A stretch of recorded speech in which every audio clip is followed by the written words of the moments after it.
We're delighted now to be joined by former Limerick FC man Tony Whitehead. Tony, thanks for joining us this evening. I suppose no better place to start than your upbringing in football with your hometown, Charleville. Would it be fair to say that gave you a good grounding to the future in your football career? Yeah, definitely, Adrian. Yes, it's a good point. And firstly, obviously, thanks for having me on. Cheers for that. Yeah, no, 100%, Adrian. Yeah, it was obviously got to play with all my lads from school, and I played with them then till going to Limerick I started training with Limerick obviously at 15, signed at 16. So it the bonds of kind of 10 good years there anyway. And as you said, it was probably the start of my career, and it's something I look back on and remember fondly, I suppose. Yeah, 2011, I think, was it, Tony, when you actually joined Limerick FC in the academy. It was a time when the club were, starting to, had high ambitions about maybe going full time at senior level. Obviously, firstly getting promoted from the first division. It was probably a good place to be at that stage and a good place to come into. Definitely, 100%. There was great plans at the time for the club, and the recruitment that they had at the time, had players coming in similar enough to that time, like even obviously Dan Foley, who obviously well known in my town for playing the Premier League, playing for Ireland. Then you had people like Joe Gamble, Stephen Bradley, all these people that I had gone and seen playing in the Premier Division growing up. So yeah, it was a really exciting time, and as I said, I was only kind of 15 when I started training. I trained with the first team at 15, and it was it was obviously a great start for me, and something I didn't take for granted anytime I got to train with them kind of boys. Yeah, as you mentioned there, you had been training, and your initial graduation, we'll say, to the bench and playing was probably under Stuart Taylor back in the Thomond Park days when the club had changed massively. Pat Scully had left, Stuart Taylor came in. There was a massive over-changing of players at the time. I even remember on a couple of occasions, I remember you coming on the left wing as a young player from Stuart Taylor. That must have been a bit alien to you as well. Small, but especially when I can't run, it didn't help. So. No, I think I came on left back as well a couple of times in the back five. We were probably trying to hold on, so that was probably the case, just getting an extra defender on the pitch probably. But no, yeah, I was under Stuart. I kind of started to play a couple of games. I obviously didn't play too much under him. I was on the bench kind of a lot there, kind of 17 into 18, and then obviously Stuart moved on, and it was kind of around the time then, where we're moving into Marketsfield. As you said, we're kind of moving away from Thomond Park. Obviously, that was a great experience, but when you look back, probably was a bit big for that division. It was Thomond Park's at 26,000, is it, or? Yeah, 26,000 seater. Yeah, probably a bit big for the League of Ireland, to be fair. But then obviously the move to Marketsfield then was seen perfect at the time for Limerick FC. Yeah, in the 2 years at Thomond Park, as you mentioned, it was one of those where we'd been used to playing in Jackman Park, so obviously when the team got to go ahead to go to Thomond Park, and supporters were probably a bit excited about having better facilities, but in reality, I suppose no matter how much fans were there, I think we had an average of maybe 2,000 in the 2 years in the Premier, maybe something like that, 1,500 even. Yeah. And it can be a very soulless place in such a big place. Then it was hard to build up an atmosphere, That's it, exactly. And obviously just before we went in there, we played Man City, and there was obviously a sellout. And I remember looking around going, I imagine playing in front of this every week. But, obviously that wasn't the case. But even, as you mentioned there were still great numbers, for home games. And you're talking, I think, I remember Munster Derby against Cork, I think there was 3,500. Yeah. It just didn't seem like it with the size of it, and I'm sure there was lots of noise, but it just didn't seem like it at the time with the size of the ground, Yeah, we look back in envy now, I suppose, Tony, with everything that went on in the preceding years. But, that time of 2013, 2014, where, we had very high-profile players signing for the club all the time. Obviously playing out of Thomond Park was a big ground, but also holding our own in the Premier Division, 6th and 7th place finishes. Was it behind the scenes, was it very professional, and were you very looked after at that time? Yeah, 100%. To be fair, I don't have a bad thing to say about my time there. You know, we were always really looked after, and it was always as professional as it could be, Adrian. You know what I mean? So, I think at that time we were training. We used to be in, I think, 6 days a week. Never had a weekend off. I think our day off was a Wednesday at that time, I think. So even if we played on a Friday, it'd be recovery on Saturday and back at it really kind of on a Sunday morning. And if you played on a Saturday, then it was recovery Sunday morning. So it was like, it really was a big step up, as you mentioned earlier, coming from Charleville, obviously, into full-time professional setup. It was obviously brilliant to be a part of. But no, as you mentioned, it was really, really good setup at the time and great facilities. At the time, we were out in LIT mostly. And then obviously in the years following, then we moved into UL. So. Yeah, it did seem that way, in fairness, and it did. You know, that's one of the things people will say, I suppose, when everyone's critical now of how it turned out. But there was good times at start as well, and maybe, you know, overindulgence in that respect. You know, that we kind of overindulged too much. Yeah. It easily happened though, isn't it? You know, when sorry for interrupting you, but I suppose it's easy happening. You know, when, especially for the fans, you know, it's always good to dream and get carried away a bit, isn't it? You know, no matter who you support or what league you're in, it's always to see your club on the up. No matter, at the time, you don't think about the consequences, I suppose. Yeah, so we certainly weren't complaining at the time. Yeah, exactly. That's it.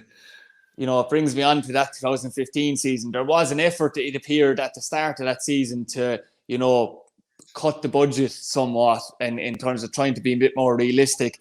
Now, there seemed to be a panic button pressed halfway through that season, because obviously with Martin we hadn't had a win in 21 games. Then it was a roller coaster finish, Tony, because to go on the run that you went on that season, which brought us to a playoff, it was before we even get on to that heartbreaking end. You know, it was an unbelievable end to the season, wasn't it, with the Markets Field full as well?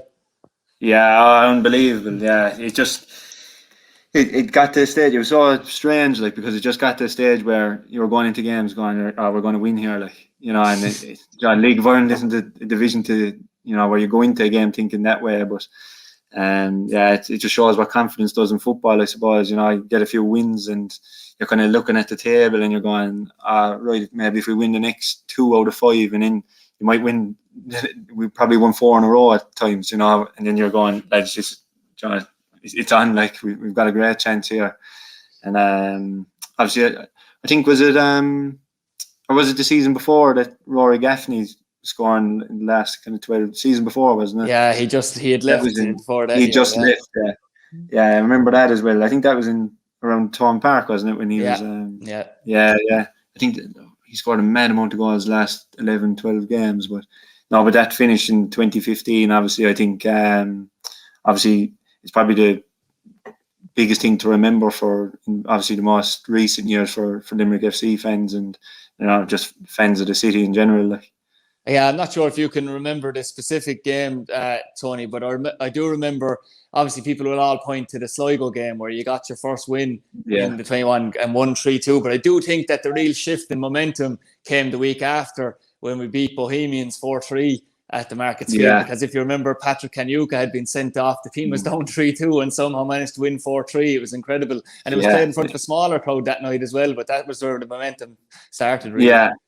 Exactly, yeah, you're dead right. Actually, I'd actually forgot about that game. You're right, Adrian. But yeah, it was just incredible, you know. And the people of Limerick, it just shows, you know, that there has to be a club in the city, you know, with the following that's there, and when everyone gets behind the one club, it's just amazing, really, what can happen there. Yeah, certainly, and on to the heartbreaking end to that season. I don't know what you could put your finger on it, really, because it was a case of, maybe because of the run that the team had been on, it was almost top 4 form in the last round of games. You know, you're going into playing a team that finished in second in the first division. I don't know if it was complacency, to be fair, but probably the turning point was probably not getting that second goal at the Markets Field, and then you're going up to Ballybuffet, which we all universally hate, going to everyone else outside of Donegal and Finn Harps, really. That was probably it, and we just didn't turn up in the second leg, Tony. Yeah, it was. you know, obviously you can't really blame this. Like, everyone knows what Ballybofey is like, but you know, you went up there, and as you said, we should have been more in the lead from the first leg.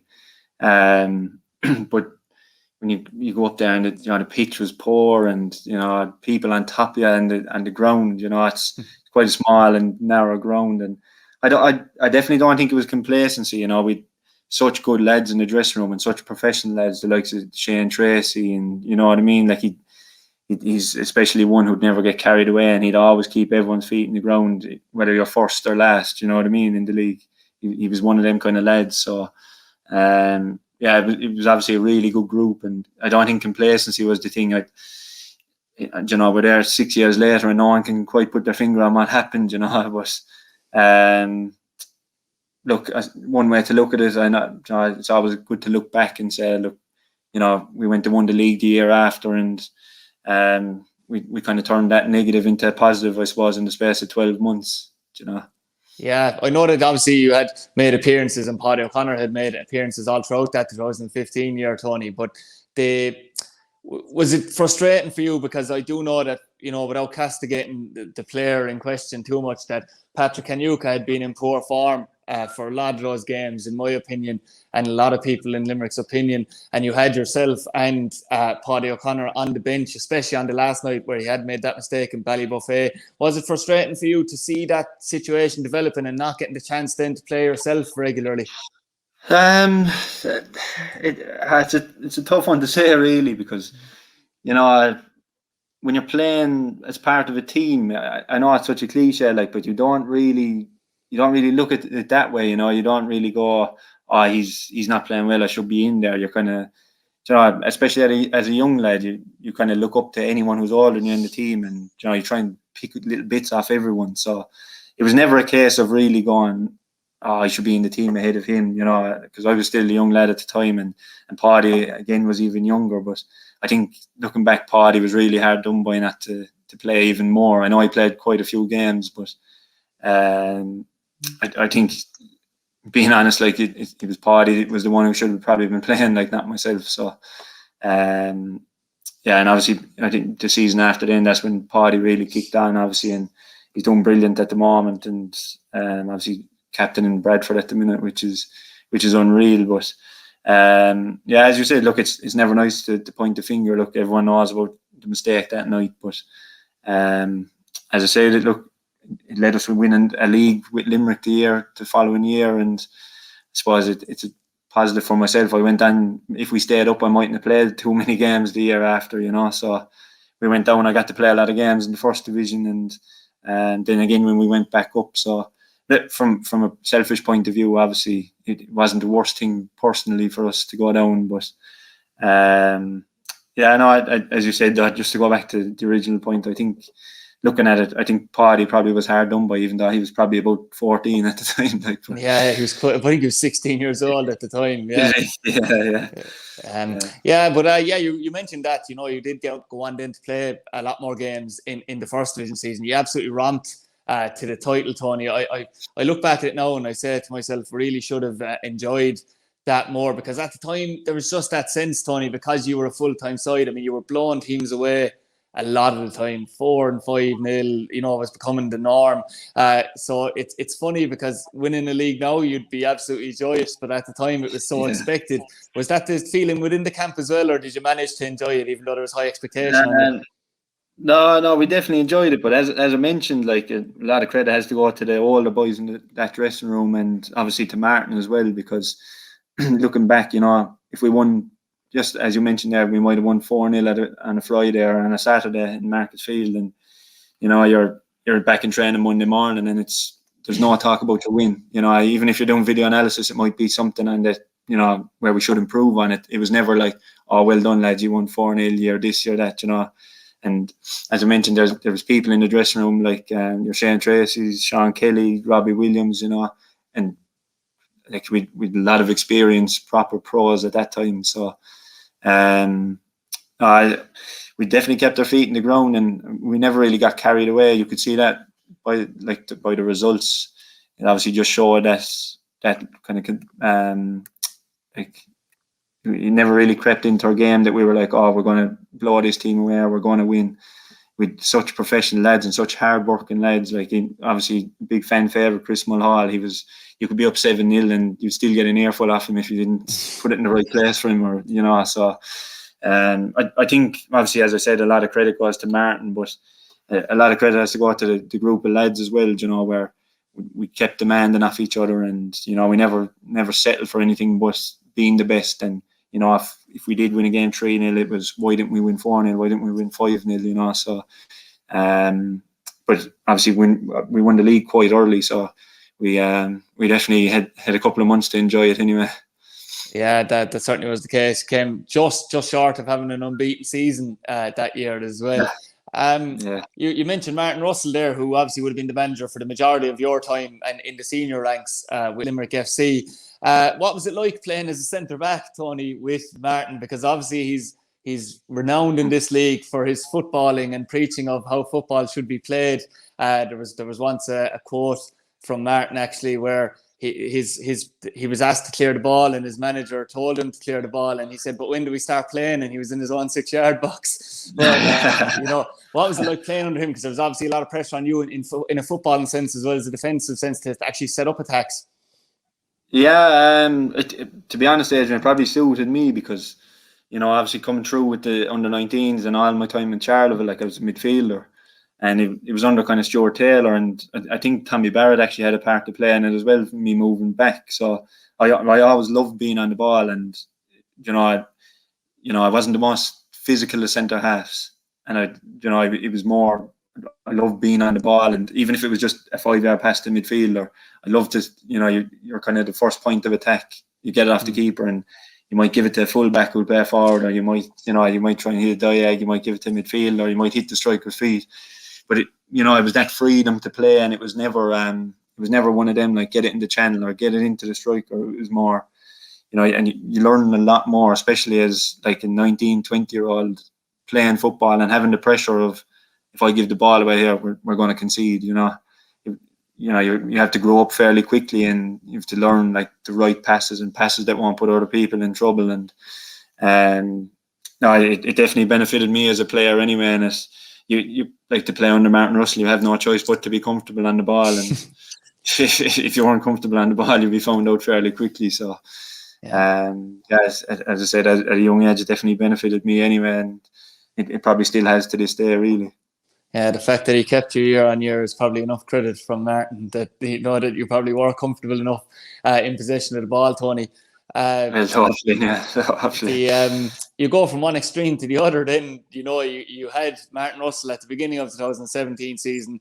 He resigned or was sacked, or whatever way you want to listen to the story, after 6 games. And then you had a period with Willie Boland, but obviously a massive high-profile appointment in Neil MacDonald. It was crazy, really, because obviously he was known for being Big Sam Allardyce's number 2 all the way through his premiership years. It's amazing then what happened with the club afterwards when you consider this appointment was made. But it was one extreme to the other on the pitch in terms of Neil MacDonald was more like Big Sam, I suppose, in that no messing at the back. How did you adapt to that? Because you did, if I remember correctly, you did play a lot of games under Neil MacDonald.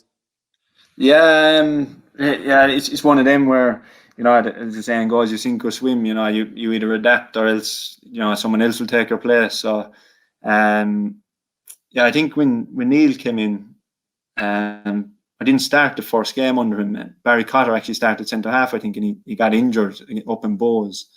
And I think I played 34 or 5 of the next 36 games under him or something like that. I think I missed one through injury again. I got injured against Cork City, and then I missed the next game. I think it was St. Pat's at home I missed. But looking back, it might have been a bit of fortune. But as I said, it was contrast really. But it's funny, looking back on it, it was one of my favourite times at Limerick. Even though, as I said, I love being on the ball and I love playing football. It was just, I don't know, he instilled this thing into us where it was just win at all costs, and it was like playing the right areas. Obviously, with Rodrigo up front, and you play to your strengths in a way, I suppose, in football, and that's how you get results. So obviously with Rodrigo up front, and he was an absolute unit, wasn't he? So it was a case of getting into his feet, let Legia run off him, let Dougie run off him, and we play from there and play in the other half. And I suppose the other side of it is, like us at the back, we'd more time to concentrate on actually doing our job and actually defending, instead of being like, oh, I'm going to get it off the keeper here and where am I going to play it? It was just 90% of your thought was, all right, if the ball goes in the channel, I need to be here. It probably improved us as a defender, or myself anyway, definitely. We used to do an awful lot of work, like back five. He used to take us off together, back five, and he'd bring all the defenders away, and you do like half an hour, even though like no one enjoys doing it, let's be honest. But obviously it must have worked at the time. And looking back, I don't know, as my memory just do I remember it too well, but I look back and go like, oh, we had a great chance of getting into Europe. I think we weren't too far off it for a while, but obviously towards the last, I think 10 games we kind of slipped away. But I remember looking at the table, and I'm not one to look at the table being like, oh, we could do this, we could do that. But I remember looking and going, the way we're playing at the minute, like we might actually have a chance, Yeah, you perfectly bring me on to my next point or next question that I was going to ask. Do you think with the quality that was there and, the pre-season expectation that you underachieved in the end that season, like 20? Slightly. As I said, the ending wasn't... It would have been nice to even have a chance, with 2 or 3 games to go, and like it would have been the complete opposite. But the same thing in a way, with the crowds, we would have attracted if we were like, if we had to win a certain amount of games to get into Europe and things like that. Like I could only imagine the crowd that would be standing outside Marcus Field trying to get a ticket, if we had a chance to get into Europe. So in that sense, it was a bit disappointing. Looking back, whenever I talk to people here or when I was elsewhere and they asked me about my time in Ireland, it'd be biggest disappointment was definitely the FAI Cup semi-final against Cork City. I want to look back and just think we're 1 game away, from playing the Aviv. And once you get there, anything can happen, no matter who you're playing. If it's the Dundalks, Shamrock Rovers, Cork City, it doesn't matter. Once off game, anything could happen. And as you already touched on, the way we played at the time, it probably suited a one-off game against someone, where we're probably hard to break down and with a bit direct. And as I said, big man up front. It's kind of horrible to play against that time. So, it's probably my biggest disappointment looking back, because it was a year I was so involved as well. Just getting pipped in the semi-final, it was kind of a hard one to take, and it's one I still look back on with huge disappointment, I suppose. Yeah, I actually remember the devastation in the stand that night behind the goals, because it was a game where, when you look back now on the Colloid Day, at the time it felt like, oh, we definitely could, especially on the night, because it was a good performance. It was 1-0 right until the end, and I know there was a ball towards the very end of the box, and I remember Bastien Ree turning around and thumping the ground 4 or 5 times because they were close to scoring. But I suppose if you look at it now, it was probably just a case of you had come across Cork City, who had just won the league. They were in their pomp, and they just about managed the game well enough to get themselves through with that experience, really. They did exactly as you said. They had an experience side, and I think we had a bit of a late push, and it was like, if you look, if a neutral watched the game, they'd say Cork deserved to win, but from our point of view, it was, stay in this game as long as we can. Stay in the game, you always have a chance, so and as you said, I think we had a couple of half chances towards the end of the game, and obviously if you get a little bit of luck, anything can happen. You got to extra time, anything can happen.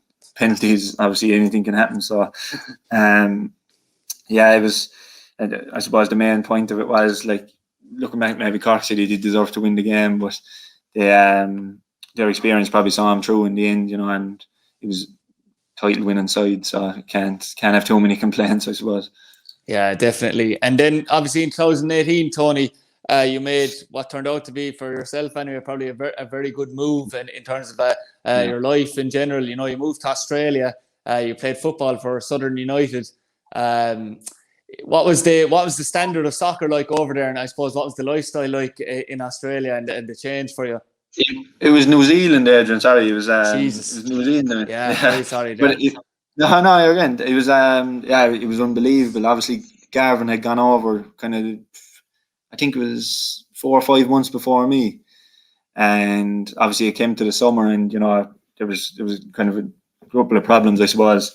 And I remember Garvin sending me a text, and then the manager of the club rang me just saying, what do you think about it? And I suppose it's another cliche, but it was a no-brainer, really. It was all decided. I think by the time I got the first phone call, I think I was in New Zealand about 3.5 weeks later or 4 weeks later or something. So it was a fairly quick turnaround now, and them 4 weeks was just kind of sorting visas and flights and things like that. But the standard was actually unbelievable, to be honest. It was like we might surprise a few people. Yeah, like we were down in the South Island. Obviously, New Zealand split into 2 islands, so we had to fly to the majority of our away games. But we could leave Dunedin, obviously the city we were in, and it could be like 12, 13, 14 degrees. And you're flying up to like Auckland or Wellington or something in the North Island, and you could be getting off the plane and it's 32 degrees. And the altitude, there's just a massive change in altitude, and it's mad because it's such a small country. But you'd land in, and the boys would be kind of gasping for air just getting off the plane, and you had to adjust to a lot of things. Like we found playing away from home, we really conserved our energy. I suppose we played kind of old-fashioned Irish way in a way, kind of sit behind the ball and look to break on teams. But no, there was a lot of brilliant players in that league. Like there was a couple of lads that had played in La Liga. They played for Auckland City. A couple of lads that played in the French league. So there was, as I said, there were some brilliant players, and it was total football over there as well. But unfortunately, it just wasn't quite right over there, in terms of the league. I think they're still trying to get it right at the moment over there, and they're adjusting the league and things like that. But no, as you mentioned, Adrian, unbelievable experience, and the lifestyle change was unbelievable to, go and do that for a year. It was something I'll never forget, I suppose. Yeah, and for the people that don't know, you're now currently in England, Tony. You're actually playing for a very famous club. Now, we know that the problems that Bury have had in the past, financially, and obviously then the expulsion from the Football League. So, it's obviously a massive rebuilding process at your current club in Bury, I'd imagine. Yeah, the massive. Obviously, as you said, they're majorly historic club, and I know the name has changed slightly, but it's still amazing to represent the town, and you see the fans we get. Like obviously because of COVID, we haven't really experienced it quite as much as we should yet. But like our games were limited to kind of between 300 and 600, but no matter what it was always sold out last season. Like for instance, we're playing. Tony? No, we're not. We're playing in a ground. They'd be a couple of divisions above us. It would hold kind of 2,000-3,000. But I think the club are trying to get Gig Lane back. That's in between the two clubs, like the Old Bury and obviously the new one. But if we got to play in there, it'd be unbelievable. But like we've a pre-season game coming up now. We're playing FC United in Manchester. I don't know if you know them. Yeah. But, absolutely historic game for both sets, I suppose. Yeah, two fan-run clubs, but like the tickets, for instance, like they went on sale last night, and we're only allowed 2,000 there because of COVID, and I think it's sold out in 3 hours. Over here in Ireland. Yeah. So I think it's sold out in 3 hours or something, So it just shows like what can happen at the club, and as you said, it's probably an exciting time to be involved in something like that. It kind of has a similar feel to, as you mentioned, the changes that were happening at Limerick all them years ago, and it's just something exciting to be a part of. And as I mentioned with Bury, it was the same with Limerick, where you're part of a town or a city where people are really passionate about their sport and about their local team. So hopefully now next year, obviously we can kick on and get the club back up a couple of leagues, hopefully. Yeah, you mentioned before we came on air how long a pre-season you're going to have now, because your league doesn't start until July 31st, and you've already started back training. That's probably longer than the League of Ireland was. Yeah. So we'll have 3 months of a pre-season, but we're easing back into we're only doing kind of two 2 days a week at the moment for about a block of 4 or 5 weeks, and then we'll be back to the usual kind of 3-4 days a week. And we've a few kind of exciting pre-season games, I think, where we'll get to play some decent sides and test ourselves there. And then, as you said, it's kind of back to business on 31st of July. And like, it goes without saying, it's something similar to, as you said a while ago, Adrian. I know I keep going back to Limerick, but it's the best way to put it. That pressure that we had to win the league that year, it'll be something similar. Everyone will be expecting us to win. It goes without saying we're going to be the favourites, but it's on ourselves, obviously, to take that pressure and turn it into a positive every week, and do it, I suppose, for the people of Bury, and give them something to shout about again. Yeah, absolutely, that'll be the case. And I suppose a quick word finally, Tony, on the return of senior football to Limerick. We've Treaty United. It's a new name, new team, new club. The whole thing is changed as such, but there's still a lot of the same faces if you were to come back tomorrow that you would see involved. Have you been surprised by the start that the side have made? I'm sure you've been keeping an eye on it so far. Yeah. No, I'm not surprised at all, really, Adrian, to be honest. With Tommy involved, it was always going to be the right appointment that way, for someone who knows every player in the city inside out, I suppose, so he's put together a brilliant squad. Lot of familiar faces, for someone who would have followed, like, say, the under-19s, and there's lads there that would have trained with the first team a couple of years ago. So he's put together a really good squad, and as you mentioned, they've had a great start. I think been unlucky not to pick up maybe another 2 points, and it would be massive looking at now having kind of 8 points, but unbeaten in 4 games. I think Tommy and all the lads and everyone at the club would have bit your hand off for that a couple of weeks ago. Yeah, and we'd bite the hand off to have the easing of restrictions that you have over in England at the moment in Ireland, Tony. How has it been in the first maybe week or two since the easing of restrictions? Has it been a very good situation for you there in England? Yeah, it's grand now. We haven't been able to enjoy it too much. Like, my missus is pregnant, so she's due. Congratulations. Cheers. She's due in a couple of weeks, so we're still staying fairly kind of sensitive about the whole thing. So we've, I suppose, an exciting month ahead now, and I suppose we can't be going out, like, I know the pubs are back open. There'll be no points for the next couple of weeks or anything like that. Not for a while.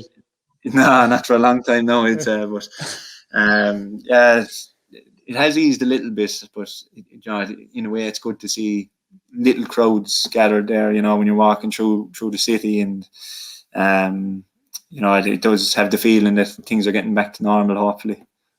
Yeah, absolutely. And it's been great. It's been fascinating chatting to you, Tony. It was great to reminisce maybe on the old times, and obviously the very best luck both on a personal level and a footballing level in England. And you'd never know, maybe Tommy Barrett might be on to you in a year or two if you want to come home. Not if the lads are keep playing the way they are at the minute, I'd say. Definitely won't be needed anyway. I wouldn't say that. Thanks very much for joining us, Tony. No problem. Thanks very much for that, Adrian.